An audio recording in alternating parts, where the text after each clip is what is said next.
नमस्कार दोस्तों, स्वागत है आपके अपने यूट्यूब चैनल टारगेट नौकरी यार पर। हम इसमें करेंट, हिस्ट्री, पॉलिटी, ज्योग्राफी और साइंस सभी के क्वेश्चन हमने इसमें लिए हैं और साथ में उनका एक्सप्लेन लिया है, जिनसे संबंधित जो भी क्वेश्चन यहाँ से उठ सकते हैं वो भी हमने इसमें लिए हैं।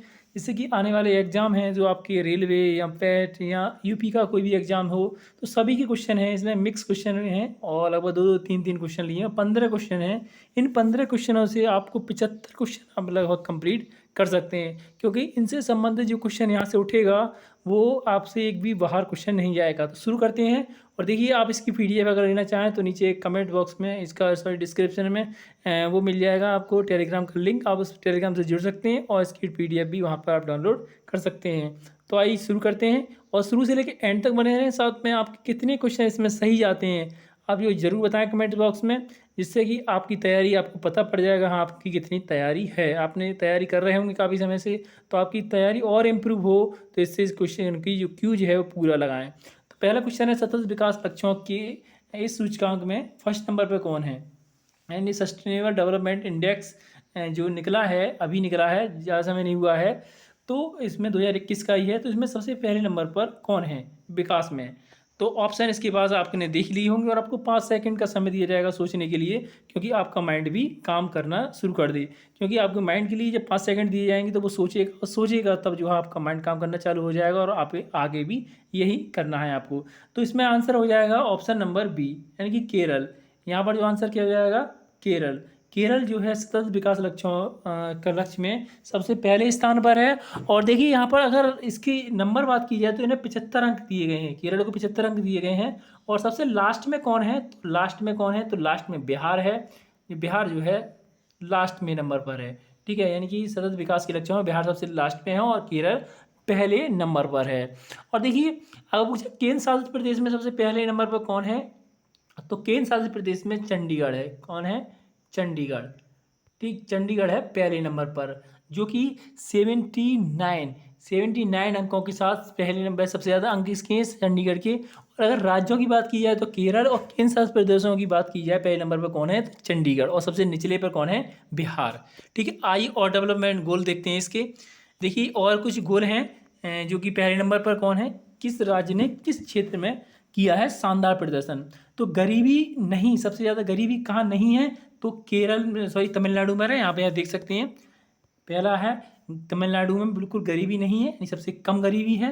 और भुखमरी सबसे कम कहाँ है? केरल में सबसे कम भुखमरी है। तो ये इंडेक्स आपको याद रखने हैं और स्क्रीनशॉट ले लीजिए आप इसका। अच्छा स्वास्थ्य गुजरात में, और गुणवत्ता वाली शिक्षा, अच्छी जो शिक्षा है गुणवत्ता, वो केरल में। वैसे भी केरल जो है नंबर 1 पे है शिक्षा के मामले में। और लैंगिक समानता में कौन है? ये छत्तीसगढ़ है, यहाँ आप देख सकते हैं। और साफ पानी सफाई, यानी साफ पानी सफाई में गोवा है, गोवा पहले नंबर पर है।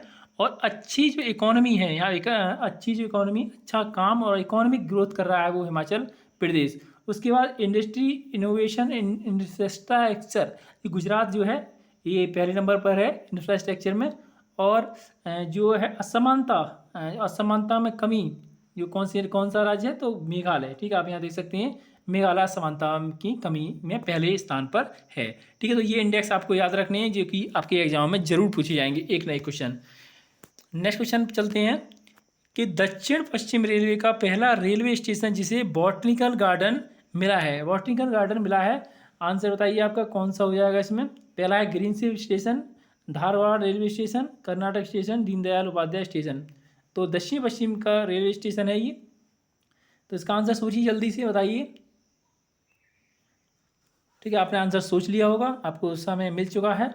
और देखिए, इसका आंसर हो जाएगा B, Dharwad railway station. Dharwad railway station जो कि दक्षिण पश्चिम का रेलवे स्टेशन है। और दक्षिण पश्चिम का जो मुख्यालय है वो कहाँ पर है? तो सबसे बड़ी चीज़ ये मुख्यालय आपको याद रखनी है।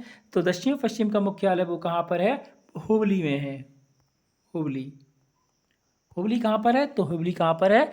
कर्नाटक में हुबली है। ठीक है, तो हुबली में आप याद रखने हैं, याद रखना है ये क्वेश्चन। ठीक, और साथ में देखिए, जो धारवाड़ स्टेशन है वो हुबली का ही स्टेशन है, हुबली का ही स्टेशन है, हुबली के पास ही का ही स्टेशन है कर्नाटक में। अब इसमें बात करते हैं जो और स्टेशन, सॉरी, जो और मुख्यालय हैं उनके बारे में बात कर लेते हैं हम इससे पहले। तो देखिए, हमारे पास एक ट्रिक है, इसके माध्यम से आप ये है सभी मुख्यालय आप याद रख सकते हैं। न्यूज़ से आप यहाँ रख सकते हैं नॉर्थ, ईस्ट, वेस्ट, और साउथ। यानी कि नॉर्थ रेलवे का मुख्यालय कहाँ है? दिल्ली में। ईस्ट, ईस्ट का कहाँ है? कोलकाता में। और वेस्ट का कहाँ है? मुंबई में। और साउथ का कहाँ है? चेन्नई में। तो ये याद रखनी है आपको, न्यूज DKMC। ठीक है, उसके बाद जो मध्य वाला, अब मध्य वाला लगा देते हैं बीच में। तो अब पूछेगा कि ईस्ट यानी नॉर्थ, नॉर्थ मध्य रेलवे का मुख्यालय कहाँ है? ठीक है, नॉर्थ जो है जो पूछा जाता है मध्य वाला, तो मध्य वाले से अजमेर, आज से इलाहाबाद। ठीक है, यहाँ पर है आज हमने जवाब से की, ये ट्रिक है इसकी। ठीक है, तो आज ये है नॉर्थ यानी कि उत्तर मध्य रेलवे। उत्तर मध्य रेलवे का मुख्यालय कहाँ पर है? तो इलाहाबाद में उत्तर मध्य रेलवे का मुख्यालय है। उसके बाद ईस्ट यानी कि पूर्व मध्य रेलवे का मुख्यालय कहाँ है? H से हो जाएगा हमारा हाजीपुर, हाजीपुर। उसके बाद है वेस्ट यानी कि पश्चिम मध्य रेलवे का मुख्यालय कहाँ है? जा से जबलपुर। उसके बाद साउथ यानी कि दक्षिण पश्चिम रेलवे का मुख्यालय कहाँ है? सिकंदराबाद, सा से सिकंदराबाद। तो ये क्वेश्चन आपको याद रखनी है और स्क्रीनशॉट भी ले सकते हैं आप। नेक्स्ट क्वेश्चन पे चलते हैं और जो भी बात कर लेते हैं इसकी, जो रेल मंत्री चेंज हुए हैं अभी, कौन बने हैं रेल मंत्री? तो अश्विनी वैष्णव, अश्विनी वैष्णव नाम से जो है व्यक्ति बने हैं। और इसके रेल मंत्री पीयूष गोयल थे इससे पहले, अब अश्विनी वैष्णव जो है रेल मंत्री बने हैं। और CEO कौन है इसके? तो CEO हैं सुनीत शर्मा जो है अभी CEO हैं रेलवे के। ठीक है, नेक्स्ट क्वेश्चन चलते हैं। चिरंजीवी योजना किस राज्य सरकार द्वारा शुरू की गई है? चिरंजीवी योजना किस राज्य सरकार द्वारा शुरू की गई है? जल्द से जल्द आंसर कीजिए आप इसका। राजस्थान, मध्य प्रदेश, उत्तर प्रदेश या बिहार? तो आंसर इसका आपने सोच लिया होगा, इसका आंसर हो जाएगा राजस्थान। राजस्थान ने चिरंजीवी योजना शुरू की है। चिरंजीवी योजना क्यों शुरू की है? इन्होंने सभी के लिए बीमा, सभी के लिए जो है बीमा के लिए ये योजना शुरू की है राजस्थान सरकार ने। साथ में देखिए एक योजना चली है मिशन हौसला। मिशन हौसला योजना किसके द्वारा चली गई है? तो मिशन हौसला योजना UK के द्वारा चलाई गई है, उत्तराखंड के द्वारा। और इसमें ये पुलिस की ने चलाई है मिशन हौसला। ठीक है, याद रखनी है योजना। देखिए जो हम मुंह से बोल रहे हैं उसको जरूर नोट रखें। एक है अंकुर योजना, एक है अंकुर योजना।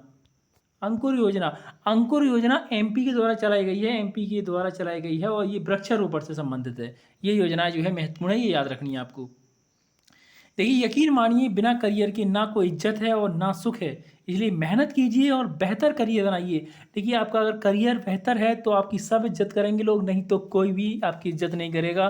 ठीक है, आपसे दूर भागेंगे। अगर आपका करियर बना हुआ है तो आपके पास आएंगे और नए नए रिश्ते भी निकाल लेंगे। ठीक है, तो ये आपको याद रखना और मेहनत लगातार करनी है। नेक्स्ट क्वेश्चन पे चलते हैं हम। भारत के संविधान के किस भाग में सेकुलर शब्द जोड़ा गया है? यहाँ पर ये सेकुलर शब्द जोड़ा गया है भारत के किस संविधान के किस भाग में जोड़ा गया है? ये आंसर आप कीजिए इसका। आपको 5 सेकंड आपका समय दिया जाता है इसमें। आपने आंसर इसमें सोच लिया होगा। और देखिए इसमें थोड़ा घुमाया है क्वेश्चन के लिए, और इसका आंसर हो जाएगा ऑप्शन नंबर A, प्रस्तावना। प्रस्तावना में सेकुलर शब्द जोड़ा गया है। सेकुलर का जो मतलब है, सेकुलर का ये ऐसे ही क्वेश्चन आया हुआ है सेकुलर नाम से। तो सेकुलर को हिंदी में कहते हैं पंथ निरपेक्ष। क्या कहते हैं? पंथ निरपेक्ष। ठीक है, पंथ निरपेक्ष जो शब्द आप बता सकते हैं, पंथ निरपेक्ष शब्द कब जोड़ा गया था?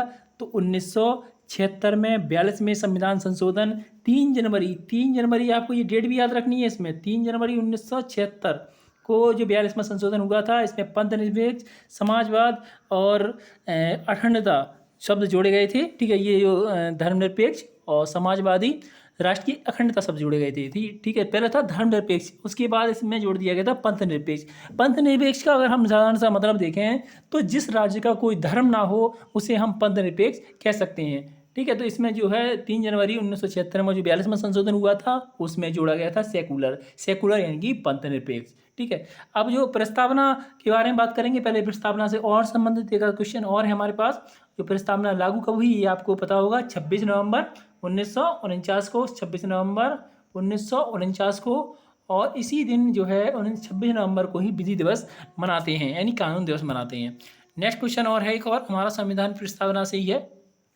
कौन सा उद्देश्य, यहाँ लिखा है उद्देश्य भारत के संविधान की प्रस्तावना में सहित नहीं, यानी कि यहाँ समाहित नहीं है। यानी कौन सा जो उद्देश्य है इसमें जो प्रस्तावना में नहीं दिया गया है? तो आंसर बताइए कौन सा है जो कि इस प्रस्तावना में नहीं दिया गया है। जल्द से जल्द आंसर कीजिए इसका, और फटाफट जल्दी से अपना जो आंसर भी आपको बताना है कमेंट बॉक्स में बाद में कि कितने आपने सही कर चुके हो क्वेश्चन।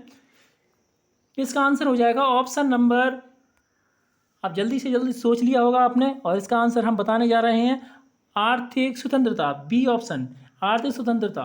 ठीक है, आर्थिक स्वतंत्रता जो है संविधान की प्रस्तावना में नहीं दिया गया है। विचार, अभिव्यक्ति, विश्वास, ये जो है तीनों दिए हैं। तो ये क्वेश्चन है थोड़ा लेवल इसका अच्छा है कि जो अब क्वेश्चन नए क्वेश्चन आ रहे हैं वो ऐसे ही आ रहे हैं। ठीक है, तो यहाँ पर जो बात करी जाए भारत का जो संविधान है उसमें आर्थिक स्वतंत्रता की बात नहीं की गई है।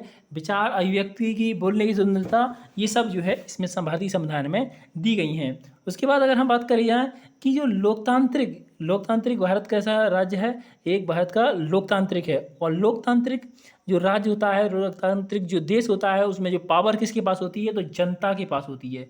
पावर जो किसके पास होती है, जनता के पास होती है। सर्वोच्च शक्ति किसके पास होती है, जनता के पास होती है। क्योंकि भारत में क्या है, अप्रत्यक्ष लोकतंत्र है, अप्रत्यक्ष लोकतंत्र है। ठीक है, यानी कि चुनाव जो है किसके द्वारा होता है, मत अनुसार होता है, यानी कि जो युवा जो है, यहाँ जो जनता है वो वोट डालती है, और प्रत्यक्ष में जो होता है वो डायरेक्ट जो है चुन लिए जाते हैं। तो भारत में क्या है, अप्रत्यक्ष चुनाव पद्धति है। नेक्स्ट क्वेश्चन है, प्रस्तावना संविधान का हिस्सा नहीं है। किस केस में कहा गया कि प्रस्तावना संविधान का हिस्सा नहीं है? जल्द से जल्द आंसर कीजिए इसका। तो इसका आंसर जल्द से आपने सोच लिया होगा इतने में ही, क्योंकि आप जो है फटाफट कर रहे हैं और आप काफ़ी दिन से पढ़ रहे हैं, तो ये जो आपने सोच लिया होगा इसका आंसर, तो जल्दी से जल्दी आंसर कीजिए इसका। और इसका आंसर होने वाला है बेरुवारी संघवाद का जो केस आया था, बेरुवाड़ी, ठीक है, बेरुवाड़ी है यहाँ पर, ठीक है, बेरुवाड़ी संघवाद में ये कहा गया कि प्रस्तावना संविधान का हिस्सा नहीं है। क्यों नहीं है? क्योंकि प्रस्तावना को हटा देने से व्यक्ति के अधिकार पर कोई प्रभाव नहीं पड़ेगा, ये कहा गया था बेरुवाड़ी केस में। और ये कब आया था, 1960 में। ठीक है, क्वेश्चन याद रखना, 1960 में आया था। उसके बाद केशवानंद भारती जो केस आया था, उसमें क्या कहा गया, उसमें कहा गया कि केरल राज्य के मामले में, केरल राज्य में था ये, इसमें कहा गया कि प्रस्तावना संविधान का भाग है। इसलिए उन्होंने कहा था केशवानंद संघ में कि प्रस्तावना संविधान का भाग है, क्योंकि प्रस्तावना में उसी प्रकार संशोधन किया जा सकता है जैसा कि अन्य भागों में किया जा सकता है। इसके बाद में सुप्रीम कोर्ट ने इसी समय जो है मूल ढांचा का सिद्धांत दिया। ठीक है, इस जो केस हुआ इसके बाद मूल ढांचा, ठीक है, मूल ढांचा का सिद्धांत दिया था केशवानंद भारती में। ठीक, उसके बाद जो भारतीय जीवन बीमा निगम है, ये किससे संबंधित है, तो आपको ये भी याद रखना है। ये इसमें प्रस्तावना संविधान का अभिन्न अंग माना। ठीक है, भारतीय जीवन बीमा निगम जो केस आया था उसमें प्रस्तावना संविधान का एक अभिन्न अंग है, अभिन्न अंग माना था इसमें। ठीक है, क्वेश्चन हो चुके हैं, अगले क्वेश्चन चलते हैं। 1984 में भोपाल गैस त्रासदी में कौन सी गैस लीक हुई थी? इसी आपको पता होगा, क्वेश्चन बहुत ही फेवरेट क्वेश्चन है, बहुत बार पूछा गया क्वेश्चन है ये, और ये एसएससी रेलवे सब में पूछा जाता है। तो आंसर इसका जल्द से जल्द कीजिए। तो इसका आंसर आपने सोच लिया होगा, इसका ज़्यादा समय नहीं लेंगे इसमें। और मेथानाइसोसाइनाइड जो है, भोपाल गैस त्रासदी हुई थी 1984 में 2-3 अगस्त में, तो 2-3 दिसंबर में करीब हुई थी 1984 में भोपाल में। ठीक है, इसमें क्या हुआ था, ये यूरेनियम कार्बाइड इंडिया लिमिटेड है, UCIL, union carbide Indian limited. इसमें जो है एक जहरीली गैस जो थी मेथानाइसोसाइनाइड, उसका रिसाव हो गया, और ये जहरीली थी, इससे बीमार हो गए लोग, और खांसी बुखार जल्दी इससे हो जाती हैं। और इसमें लगभग, जब इसकी इतनी जहरीली थी, इसमें लगभग 2500 लोग मारे गए। ठीक है, 2500 लोग इसमें मारे गए, 17,000 विकलांग हो गए, 17,000 जो है कितने हो गए, विकलांग हो गए, सरकारी रिपोर्ट के अनुसार है।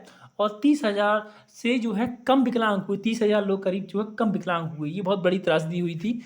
इसके समय जो पूरे ये प्लांट को बंदी कर दिया गया था। नेक्स्ट क्वेश्चन चलते हैं, ओजोन परत किस मंडल में पाई जाती है? ये भी बहुत आसान क्वेश्चन है, ओजोन परत किस मंडल में पाई जाती है। लेकिन इससे जो संबंधित क्वेश्चन है उनके बारे में आपको ज़्यादा याद रखना है, क्योंकि जो आसान क्वेश्चन के पीछे जो छुपा होता है वो क्वेश्चन हम बता रहे हैं। तो इसका आंसर हो जाएगा समताप मंडल। ठीक है, जो कहाँ पर है, ओजोन परत कहाँ पर है, समताप मंडल में स्थित है, समताप मंडल में स्थित है। उसके बाद हम बात करें क्षोभ मंडल की, तो क्षोभ मंडल में जो पृथ्वी के सबसे नज़दीक मंडल कौन सा है, क्षोभ मंडल। और इसमें वायुयान वगैरह जो है यहाँ पे उड़ाए जाते हैं, वायुयान का मंडल बोलते हैं इसे। और देखिए दूसरी चीज़ में एक है कि सारी गैसें भी कहाँ होती हैं, क्षोभ मंडल में होती है। उसके बाद है मध्यमंडल। मध्यमंडल में उल्कापिंड उड़ते हैं। उल्कापिंड कहाँ से आते हैं? तो मध्यमंडल से आते हैं। आयनमंडल, यहाँ से जो कि रेडियो तरंगें जो लौटती हैं वो आयनमंडल से वापस लौटती हैं। और एक होता है वायुमंडल, जहाँ उपग्रह वगैरह और हाइड्रोजन प्लस जो हीलियम गैस पाई जाती हैं वायुमंडल में। लेकिन इनका क्रम पूछ लिया जाता है, तो सबसे पहले कौन सा मंडल होता है? तो देखिए इसमें इंग्लिश में भी आपको याद रखने हैं। तो पहले सबसे पहले कौन सा होता है? क्षोभ मंडल, जिसे बोलते हैं हम ट्रोपोस्फियर। क्षोभ मंडल ट्रोपोस्फियर। उसके बाद होता है समताप मंडल, यानी कि स्टैंडोस्फियर। उसके बाद होता है मध्य मंडल, जिसे कहते हैं हम एम से शो करते हैं मीसोस्फियर। उसके बाद होता है आयनोस्फियर, जिन्हें आयनमंडल कहते हैं। उसके बाद होता है वायुमंडल यानी एक्सोस्फियर। ये जो है इसके मंडल होते हैं, इन्हें आपको याद रखना है। इनका क्रम पूछ लिया जाता है, क्रम भी आपको इंग्लिश में दिया होता है, तो इंग्लिश में भी आप याद रखें इनका। नेक्स्ट क्वेश्चन में चलते हैं। संपूर्ण जल का पीने योग्य जल कितना है? यानी संपूर्ण जो पृथ्वी पर पीने योग्य जल कितना है? संपूर्ण पृथ्वी की बात हो रही है, तो पीने योग्य जल कितना है? 2%, 2.5%, 1%, 1.5%। तो इसका जल्दी से आंसर कीजिए। और आंसर आपने सोच लिया होगा। आप जो है बहुत ही होशियार हैं और टैलेंटेड हैं, क्योंकि आप काफ़ी दिन से पढ़ रहे हैं सभी। तो आपने ये आंसर इसका सोच लिया होगा। आंसर इसका हो जाएगा ऑप्शन नंबर बी, 2.5%। अगर आपका आंसर ठीक है तो कमेंट बॉक्स में जरूर बताएं। 2.5% इसका आंसर है। संपूर्ण पृथ्वी पर संपूर्ण जो जल का पीने योग्य जल वो कितना है? 2.5%। 2.5% में से 1.5 1.5 कहाँ से आता है? वो बर्फ़ के द्वारा आता है, बर्फ़ पिघलती है वहाँ से आता है 1.5। उसके बाद जो 1% आता है वो भूमिगत जल है, यानी कि भूमि के अंदर निकलता है 1%, और 1.5% बर्फ से निकलता है। बाद बाकी 57.5% जो बचा है वो परसेंट वो सब कैसा? लवणीय है, यानी कि यहाँ पर जो है नमक की मात्रा बहुत अधिक पाई जाती है। उसी के बाद अगर बात की जाए सबसे ज़्यादा लवणीय झील कौन सी है, तो तुर्की की जो है वान झील। ठीक है, तुर्की की एक वान झील है, वो सबसे ज़्यादा लवणीय है। लवणीय झील है सबसे ज़्यादा, इसमें 330%, यानी कि 330% जो है इसमें क्या पाई जाती है? लवणता पाई जाती है। उसके बाद सेकंड नंबर पर मृत सागर है, मृत सागर, जिसमें कि 238 लवणता पाई जाती है मृत सागर में। नेक्स्ट क्वेश्चन चलते हैं।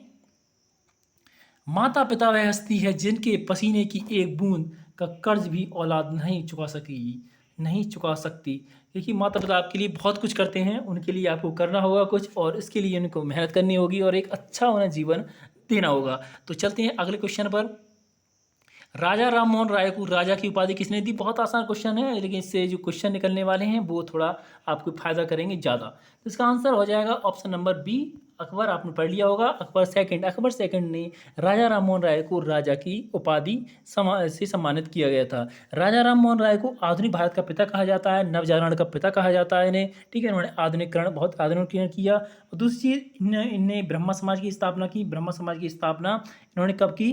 तो 20 अगस्त 1828। ये आपको डेट भी याद रखनी है, क्योंकि अब जो पेपर में डेट आना शुरू हो गई है, तो इससे आपको याद रखनी है। 1828 में कहाँ पर की थी? तो कोलकाता, यानी कि कलकत्ता में इन्होंने इसकी स्थापना की थी। ठीक है, किसकी? ब्रह्मा समाज की स्थापना। उसके बाद इन्होंने क्या किया? ये ब्रह्मा समाज की स्थापना करने का उद्देश्य था कि हिंदू समाज में व्याप्त जो बुराइयां हैं उनको दूर करना। हिंदू समाज में काफ़ी बुराइयां हैं, जैसे कि कई बुराइयां हैं, उनके बारे में हम बात चर्चा करेंगे कि उसके बाद अगले इसमें थोड़े और इनसे संबंधित क्वेश्चन जानते हैं। देखो, इन्होंने हिंदू कॉलेज की स्थापना की थी। हिंदू कॉलेज की स्थापना में इनका योगदान काफ़ी है। उसके बाद इनकी जो किताब है कैमुदी जो किताब है इनकी, वो काफ़ी महत्वपूर्ण है, कैमुदी। उसके बाद इन्होंने एक और लिखी थी, प्रीसेप्ट ऑफ जीसस। ठीक है, उसके बाद इन्होंने 1833 में इनकी मृत्यु हो गई थी लंदन में जाकर। और कहाँ पर हुई थी ये पूछा जाता है? ब्रिस्टल में। कहाँ पर हुई थी? तो यहाँ पर एक ये चीज़ रखनी है आपको, कहाँ पर हुई थी? ब्रिस्टल, जो कि लंदन में है स्थित। और ये कब हुई थी? 1833 में हुई थी। ठीक है, ये क्वेश्चन इनसे संबंधित जो कि काफ़ी इंपॉर्टेंट है। नेक्स्ट क्वेश्चन में चलते हैं। सर्वप्रथम असहयोग आंदोलन में किसे गिरफ्तार किया गया था? असहयोग आंदोलन में किसे गिरफ्तार किया गया था? जल्द से जल्द आंसर कीजिए इसका। आंसर इसका आपने सोच लिया होगा और आपके दिमाग में छप गया होगा, और नहीं देखते हैं आपका दिमाग सही है या ये जो ऑप्शन में कौन सा आंसर सही है। आंसर इसका हो जाएगा ऑप्शन नंबर बी। ठीक है, ऑप्शन नंबर बी, यानी कि मोहम्मद अली को सर्वप्रथम असहयोग आंदोलन में गिरफ्तार किया गया था। असहयोग आंदोलन शुरू कब हुआ था? तो 1920 में हुआ था। देखिए, आपको इसकी डेट याद रखनी है, 1 अगस्त। ठीक, 1 अगस्त 1920 को जो है ये शुरू हुआ था असहयोग आंदोलन। असहयोग आंदोलन में सबसे ज़्यादा जो गांधी जी की भूमिका थी, गांधी जी के द्वारा ही शुरू किया गया था। गांधी जी ने बहिष्कार शुरू कर दिया और इसमें विद्यालय तथा वकीलों ने और विद्यार्थियों ने, सब ने इसका बहिष्कार किया और सब ने जो विद्यार्थियों ने स्कूल जाना बंद कर दिया। और साथ में केसर हिंद की जो उपाधि थी वो जो गांधी जी थे उन्होंने वापस कर दी गई थी। और इसी दौरान जब ये उग्र पर था जो आंदोलन, तभी जो है इसी समय 5 फरवरी को एक घटना हुई जिसे हम चौरी चौरा कांड के नाम से जानते हैं। 5 फरवरी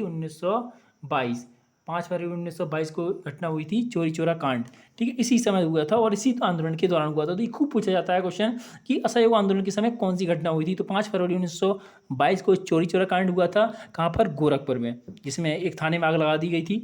ठीक, अगले क्वेश्चन चलते हैं। चतुर्थ बौद्ध संगति की अध्यक्षता किसने की? चतुर्थ जो बौद्ध संगति हुई थी उसकी अध्यक्षता किसने की? देखिए, आपको एक क्वेश्चन से सारे क्वेश्चन मिल रहे हैं, तो आप जो है जो वीडियो को लाइक जरूर कर दें और शेयर भी करें इससे ज़्यादा से ज़्यादा, जिससे कि और भी छात्र इससे जुड़ सकें और उनको भी इसका फ़ायदा हो सके। तो आंसर इसका आपने सोच लिया, आंसर इसका है वासुमित्र। वासुमित्र जो थे वो चतुर्थ बौद्ध संगति के अध्यक्षता की थी, चतुर्थ बौद्ध संगति की वासुमित्र ने। चतुर्थ बौद्ध संगति हुई कहाँ थी ये भी अब जान लेते हैं इसमें कि चतुर्थ बौद्ध संगति कहाँ हुई थी। तो कश्मीर में हुई थी। कश्मीर में कहाँ पर? कुंडल वन में हुई थी। और इस समय कनिष्क जो थे शासक, किसका था? कनिष्क का शासन था। और उसके बाद अगली जो प्रथम बौद्ध संगति थी वो किसकी, कब हुई? 483 में। और ये जो चतुर्थ बौद्ध संगति है ई के प्रारंभ में या 72 में ऐसे मानते हैं, ठीक है। तो ई के प्रारंभ में मानते हैं, जैसे कि ई चालू हो गई। ये 483 ईसा पूर्व में हुई है। पहली कहाँ पर हुई थी? राजगृह में। और इसके जो अध्यक्ष थे वो महाकश्यप और अजातशत्रु इसमें जो थे जो अजातशत्रु के समय हुई थी। मुझे किसके समय हुई थी? तो अजातशत्रु के में। तो उसके बाद देखिए और भी बौद्ध संगति के बारे में जान लेते हैं आप थोड़ा जूम करके। उसके बाद सेकंड हुई थी 383 में। और ये कहाँ हुई थी? वैशाली में हुई थी। और दूसरी ये किसके समय हुई थी? तो काला अशोक इसके में शासक था। और साबा कामीर थे, जो तीसरा बी ऑप्शन, उसमें अध्यक्ष था। उसके बाद तीसरी बौद्ध संगति तीसरी हुई थी 250 ईसा पूर्व या 252, कहीं 250 लिखा है, कहीं 252 लिखा है। ये हुई थी पाटलिपुत्र में। कहाँ पर? पाटलिपुत्र में, ठीक, पाटलिपुत्र में हुई थी। और अशोक के समय हुई थी। और इस समय अध्यक्ष थी मोगली तिस्पुत्र जो थे इसमें इसके अध्यक्ष थे।